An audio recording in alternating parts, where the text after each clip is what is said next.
정치권 소식 더 살펴보겠습니다. 최돈희 기자 나와 있습니다. 어서 오세요. 예, 이번 주 달력을 한번 가져와 봤는데 대통령부터 이재명 대표까지 굵직한 일정이 굉장히 많습니다. 네, 보신 것처럼 윤 대통령과 이재명 대표, 여기에 한동훈 전 대표까지 이들 정치 행보의 분수령이 될 만한 일정들이 몰려 있는데요. 특히 이 대표의 재판과 사실상 정계복귀 신호탄이 될 한 전 대표의 자서전 출간일이 겹쳤습니다. 친한계 한 인사는 이 대표 재판 일정을 고려해 한 전 대표의 실제 복귀 시점이 미뤄질 수 있다고도 말했습니다. 한 대표 복귀 시점도 대통령 탄핵 심판 변론 뒤로 미뤘었는데요. 아무래도 정치적 부담을 더는 대신 주목도를 높이려는 의도로 보입니다. 예, 한 전 대표는 정치권에 돌아오는 시점을 두고 고민이 있었을 텐데 공교롭네요. 이들의 복잡한 관계가 탄핵 정국에서 다시 만났다는 얘기까지 나오고 있습니다. 윤 대통령은 지난 대선서 근소한 차이로 이겨서 승자의 독식을 차지한 반면 이 대표는 이후 검찰과 법원을 오가는 신세가 됐습니다.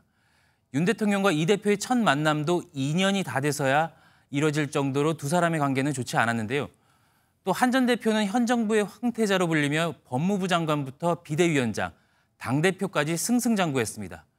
윤 대통령과 한 배를 탄 공동 운명체였지만 역설적으로 윤 대통령이 계엄을 선언하면서 완전히 갈라지게 됩니다.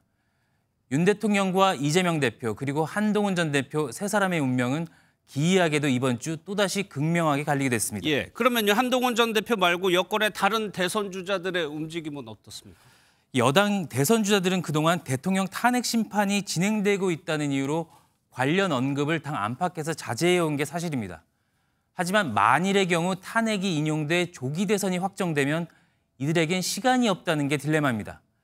탄핵이 인용될 경우 60일 안에 대선이 치러지고 그러려면 당 대선 후보를 뽑는 경선 기간은 고작 20일 정도에 불과하기 때문입니다.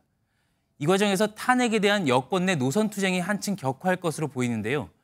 탄핵을 반대하는 후보들은 당원과 당성 지지층의 여론에 호소할 가능성이 크고 반대로 탄핵에 찬성했던 후보들은 중도 흡입력을 바탕으로 본선 경쟁력을 부각하는 전략을 쓸 것으로 보입니다. 예, 또 하나요. 이른바 명태균 리스크가 여권 주자들에게도 영향을 좀 미칠까요? 앞서 전해드린 것처럼 민주당은 명태균 특검을 통해서 대통령 부부 못지않게 잠재적인 여권 대선 후보도 상처 입힌다는 전략입니다. 명태균 리스크에 연루된 여권 인사들은 물론 오세훈 서울시장, 홍준표 대구시장 같은 차기 대권 주자들도 전선을 확대할 수 있기 때문입니다. 국민의힘 한 의원은 이미 다 나온 얘기를 반복하는 수준이라면서도 선거 전엔 모든 게 변수가 될 수 있다고도 경계를 늦추지 않고 있습니다.